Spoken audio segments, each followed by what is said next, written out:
Maghanda po sa maulang panahon bukas. Sa datos na nakalap ng Weather Central, makararanas ng pabugso-bugsong ulan sa maghapon ng Metro Manila, kasama ang Southern Luzon at maging ang Visayas.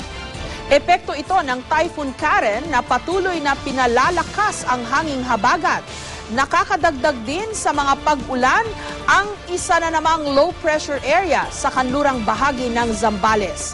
Ayon kay GMA resident meteorologist Nathaniel Cruz, bukas ng madaling araw ay posibleng maging super typhoon ang bagyong Karen.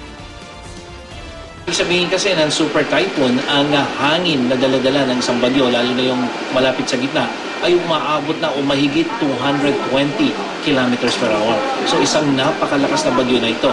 At ang maganda rito ay hindi natin inaasahan na tatama ito sa kalupaan dito sa ating bansa. Kaya kahit na ito ay umabot ng super typhoon category, ay hindi makakaapekto ng direkta itong bagyong si Karen. Samantala, aabot pa rin sa mahigit 2 metro ang taas ng mga alon sa East Philippine Sea at maging sa dagat sakop ng western section ng Southern Luzon.